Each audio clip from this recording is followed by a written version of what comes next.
The windmill is a popular breakdancing move.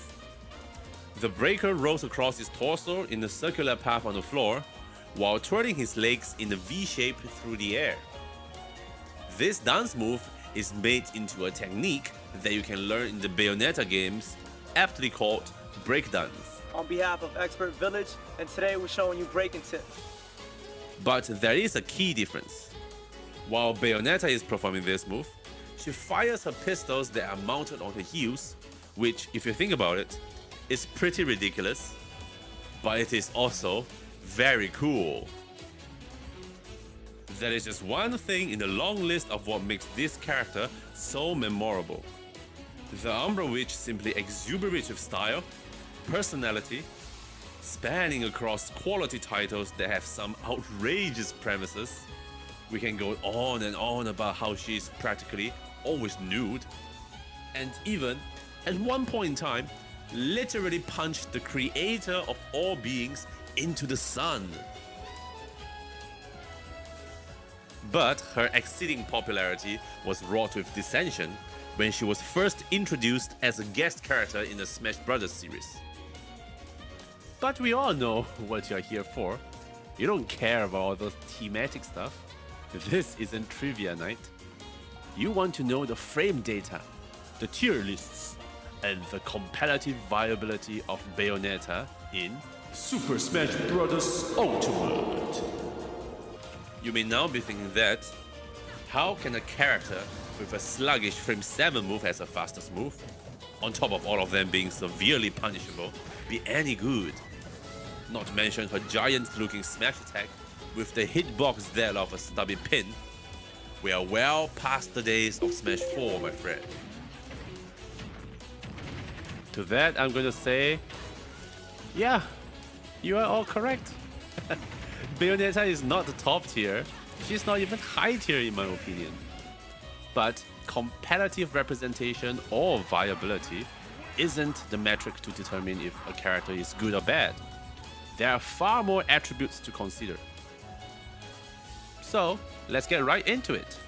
Here is why Bayonetta, despite all the nerfs from her glorious Smash 4 days, is still the best character in the whole of Smash Ultimate.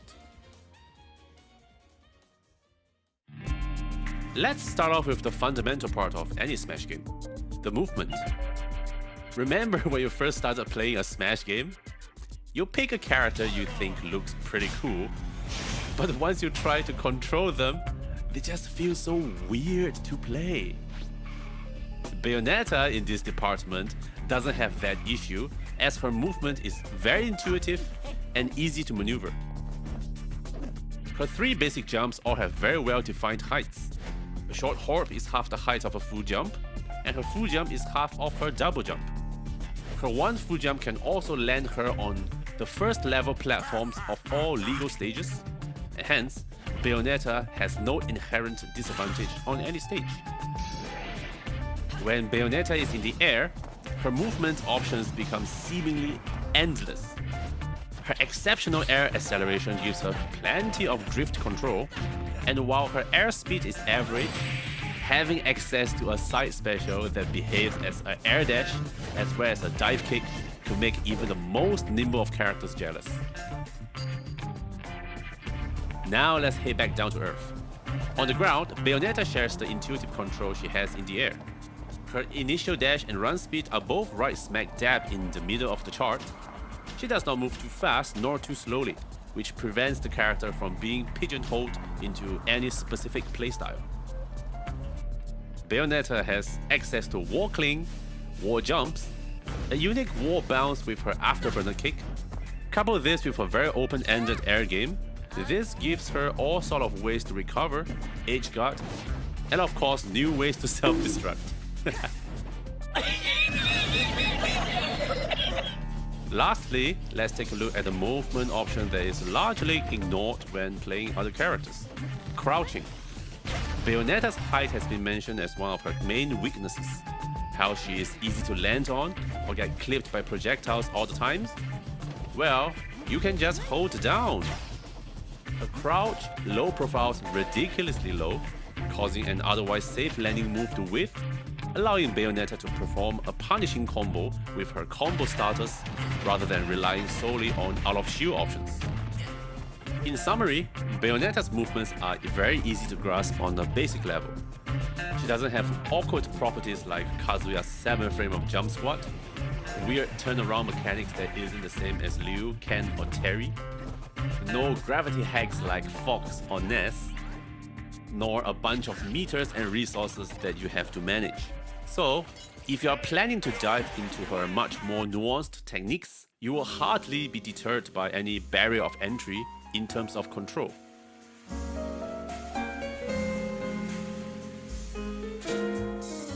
Once you have Bayonetta's movements down, you will realize how complementing her kit is to her game plan.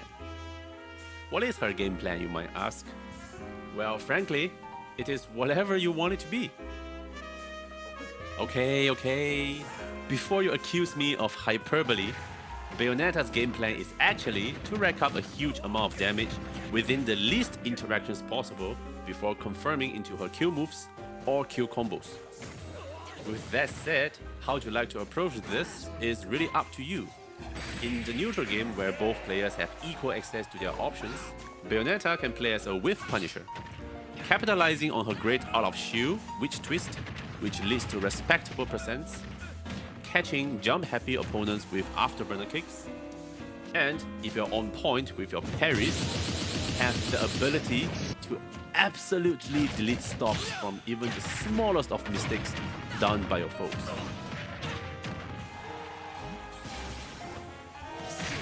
You can also go full rushdown mode with her relatively safe landing aerials. Her ambiguous forward air can set up frame traps and tick throws.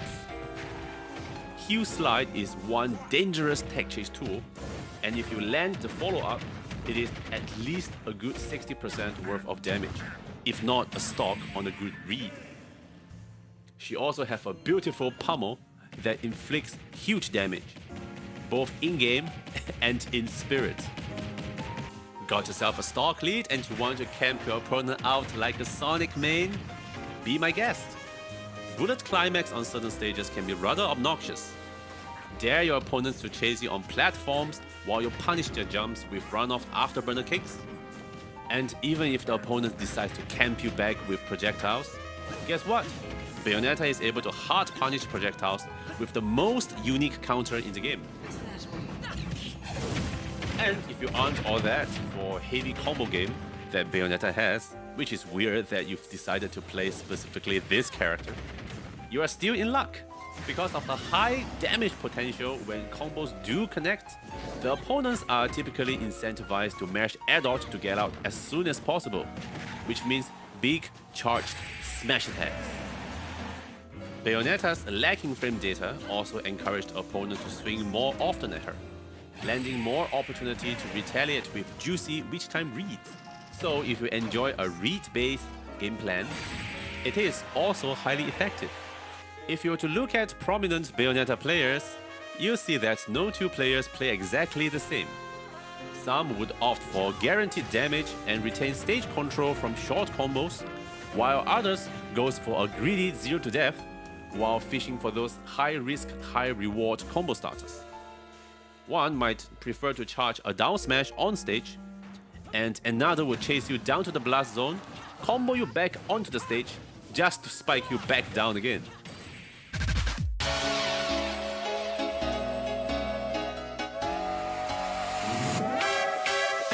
You have landed your down tilt. You have spaced your landing neutral air perfectly. And you have hit heel slide finally after 10 tries in neutral. Now it's time for your opponent to watch a 6-hour-long cutscene combo. Nothing is more satisfying than doing a 0 to death combo on a floaty character who has enjoyed the privilege of never eating a combo of more than 2 hits. Likewise, doing a combo extender on unsuspecting players who shrugs off your combos thinking that you cannot land kills is also very rewarding. These are made possible by one of Bayonetta's many lesser explained mechanics, one of which is her ability to retain her double jump if Witch Twist is performed within 3 frames of doing the double jump.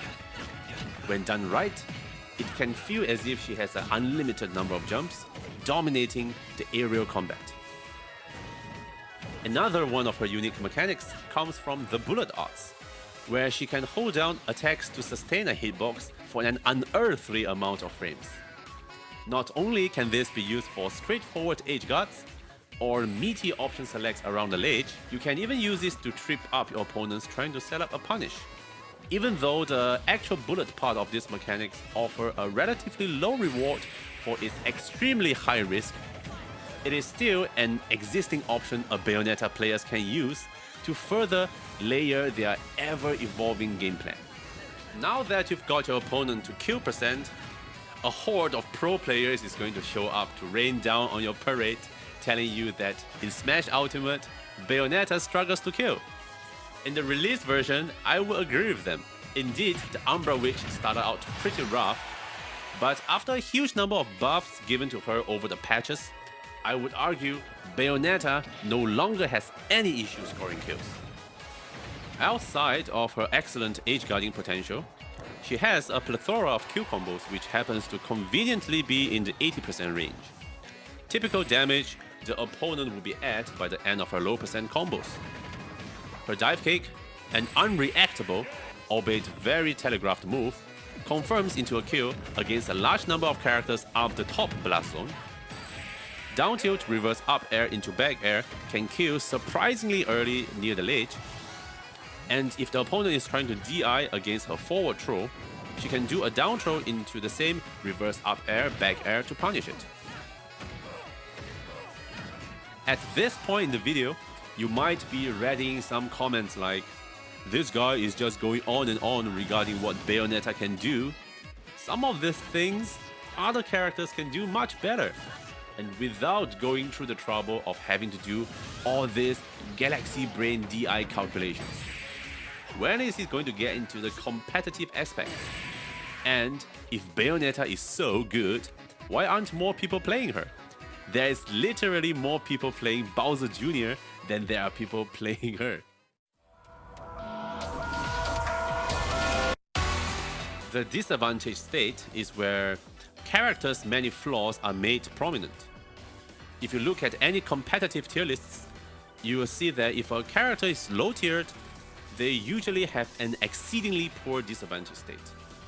So how does Bayonetta's disadvantage state looks like? It's really just more neutral. Bayonetta does not have a disadvantage state. Why? 2 main reasons. An impeccable recovery, as well as being the only character in the game with a frame 1 air dodge. With her best within mechanic, she simply cannot be comboed. This essentially forces the opponent to be perpetually in the neutral game state, if not being comboed to oblivion by Bayonetta herself. Super broken mechanic that stamps a big nope on all of the opponent's game plans.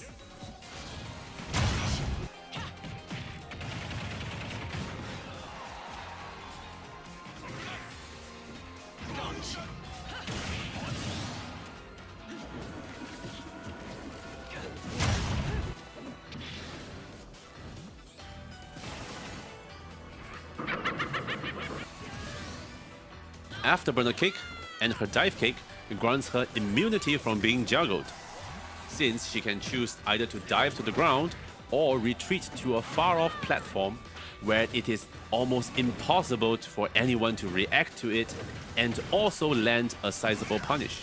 If you play Bayonetta, you will soon realize that there is never a time when you are forced to play defensively. No matter how much you are pressed against the wall or against the blast zone, you always have tools to proceed with your game plan. You probably can tell where I'm going with this. Bayonetta is not the best character in the game because she wins tournaments or she is the best for casual games with items on or anything. Bayonetta is the best character in the game because she is the most fun. Now that we have firmly established the subject of this video, we can continue on to why Bayonetta is so enjoyable to play. Given that you're always in control, what elevates Bayonetta's fun levels are that all of her moves are useful. Throughout course of maybe a first 3 sets, you are almost always going to use every one of her moves at least once. There are no dud moves that you will never use, like Mario's up tilt, Roy's dash attack, or Wario's down smash. Let's go through all of her moves.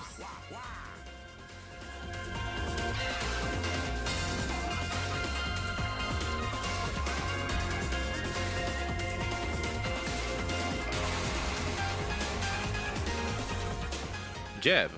This is a 2-part move. You can change up your follow-up after the first 3 hits. You may retreat if the opponent shields it, or in most cases, can tick throw them because they are likely to continue blocking. You have to block it because this move after a recent patch can kill now. Forward tilt. This serves as an excellent tick throw setup from extended dash cancels both on shield and on hit. It is a combo starter at low %, and with the potential for 0 to deaths, I am going to treat any combo starters as a kill confirm. Down tilt. Very fast combo starters with a good reach while being pretty safe. This can also confirm into a kill at mid %. Up tilt. Your other fast combo starter. Super disjointed on the final hitbox and can confirm into kill at a high %.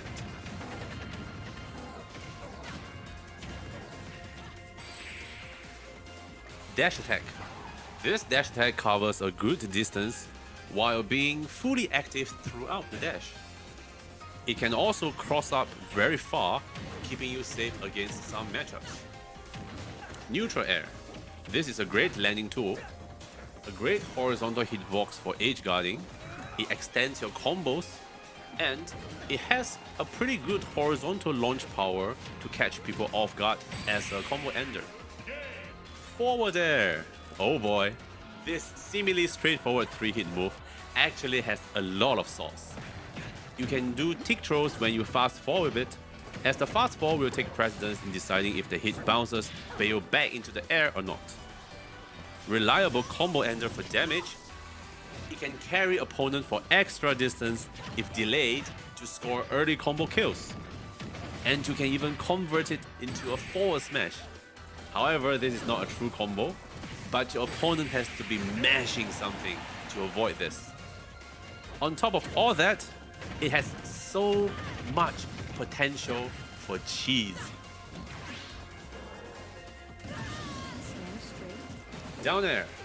I don't know about you, but I think store and fall down airs are better moves than those vanilla stomping moves. This is a very active spike, has a surprisingly large landing hitbox, and hard punishes gallop attacks as it is a pretty strong kill move. This can also be used to switch up your offense tempo with the initial stall. Up air. This is such a great combo extender. The initial frame 9 hitbox reaches very far, and if you were to hold it down for bullet arts, this becomes an insane edge guard tool. Next up is the back air. This is Bayonetta's go-to raw kill move. Sets up tech chase situations at low %, and is super safe when spaced, as it has a slight disjoint to it. Up throw. At low %, this sets up for an option select scenario, where you can do an up tilt to start a combo, attempt to catch their jumps, or punish an air dodge. At mid %, you can use the top platform on some stages to set up a tech chase scenario. Forward throw. This is Bayonetta's Q throw, and this kills around the same % as your rapid jab. That means at about 140%, your opponent can no longer comfortably hold shield. Down throw. This throw janks into F tilt at super low %. It combos into forward air for some easy percents.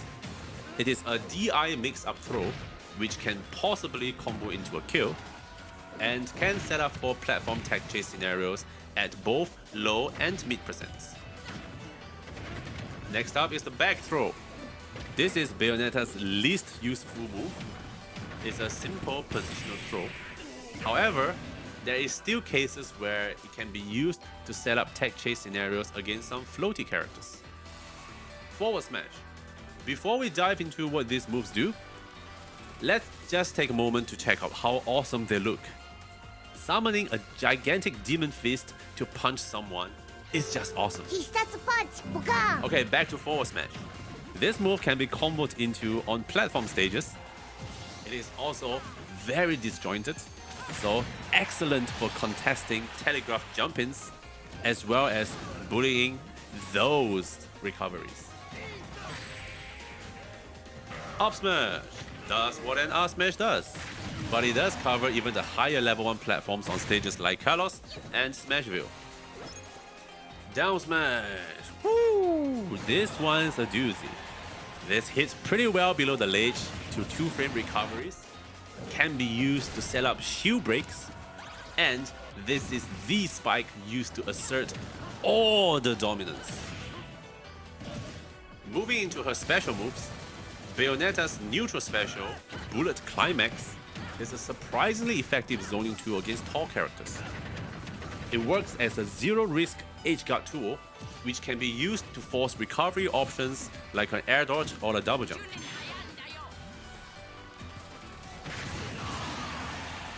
Most characters have only one side special, but for our diva over here, we have not one, not two, but 3 side specials. On the ground, her side special is Heel Slide.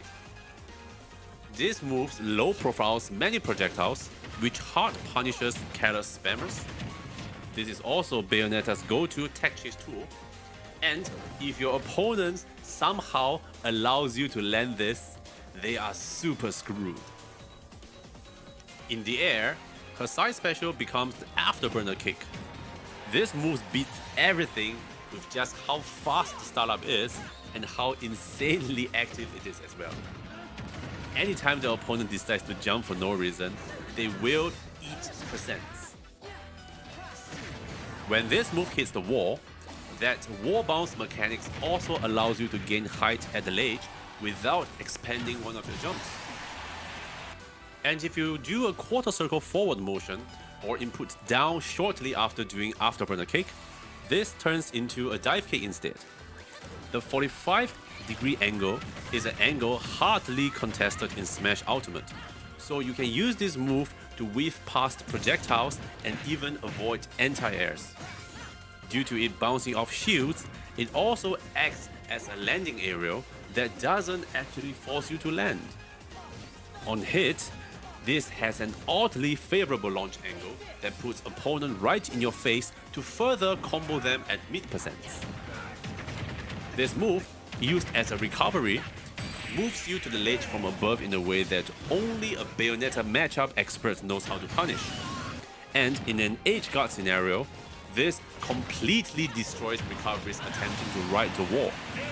Well, just make sure you know how to get back up if it misses. Lastly, there is even a super sick Kara footstool technique with this move that allows you to do some impossible looking combos. Up special Witch Twist. Before we get into this beautiful move, let's take a little breather. What is Bayonetta's freefall animation? I bet you've never ever seen it before. Here it is. She doesn't even have one. None of Bayonetta's moves puts her in freefall. You can always act out of anything you do, and that goes into why playing her is so enjoyable. You are always playing the game, every frame of it, and I love it. Lastly, down special, Witch Time. This move, you know what, I'll just roll it.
that covers all of her moves. You will notice when you play her that all of these moves, despite me upplaying it so much, aren't all that good. Most of them are slow to start up, very punishable, and using too many of her good air specials caused her to have a landing lag of a grandma with arthritis in the ball pit. These moves are all kind of bad until you push their potential. It is very detrimental for a Bayonetta player to flowchart. This turns out to be a blessing in disguise, as in order to win, you are also required to be engaged. Thus, having fun with this character is a prerequisite to being good at this character.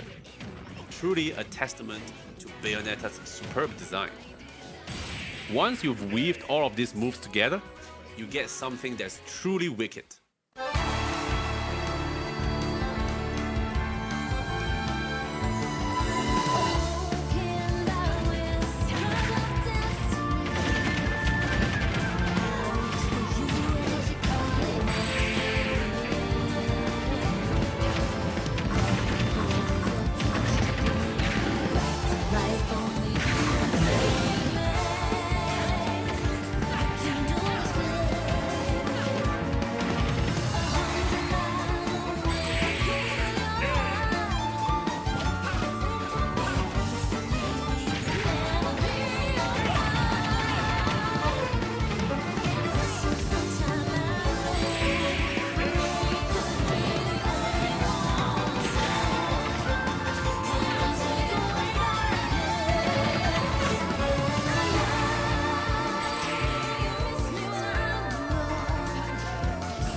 Is that all you've got?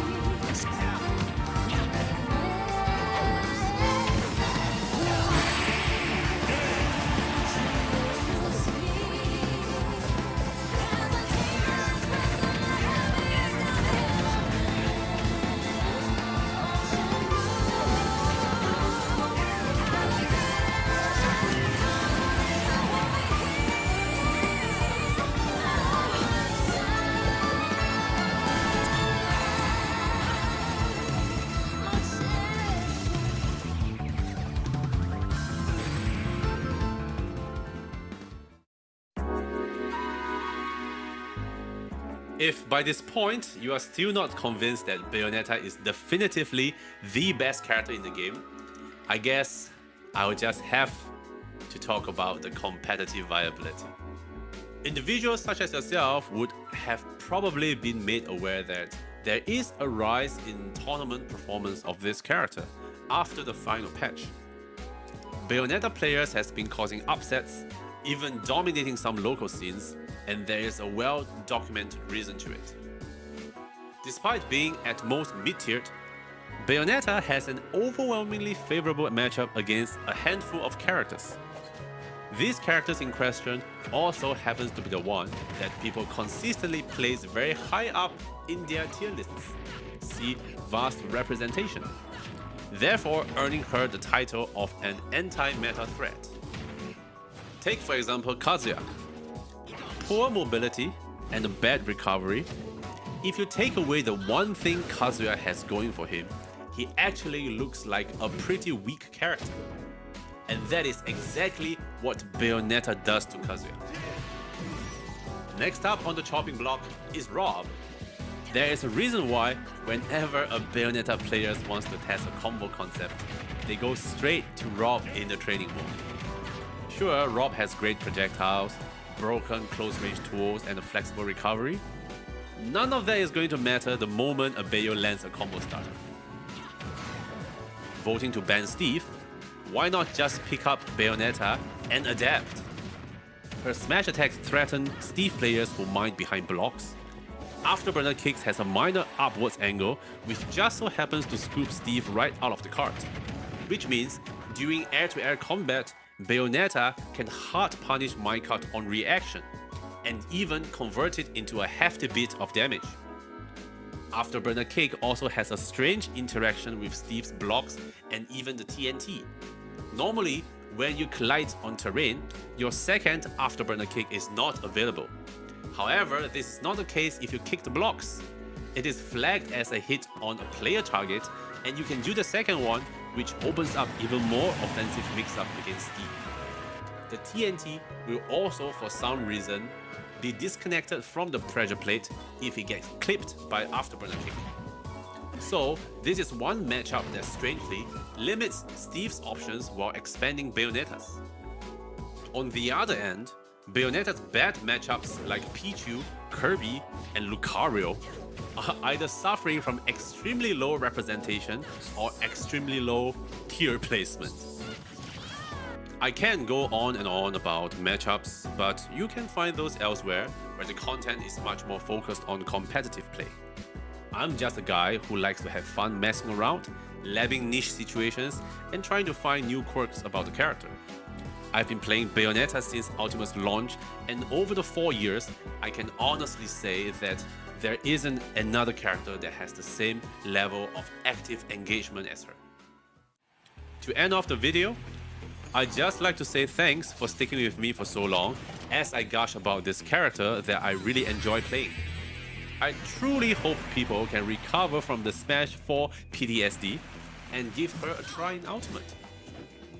To thank you all, here's how you can do the best taunt in the game even when it is disabled in quick play. Do this instead of dancing on people in real life, please. If you enjoyed content such as this, be sure to not subscribe because I'm just doing this as a one-off type deal, so don't be expecting more anytime soon. Instead, go play some Smash Ultimate and go play some Bayonetta. Bye!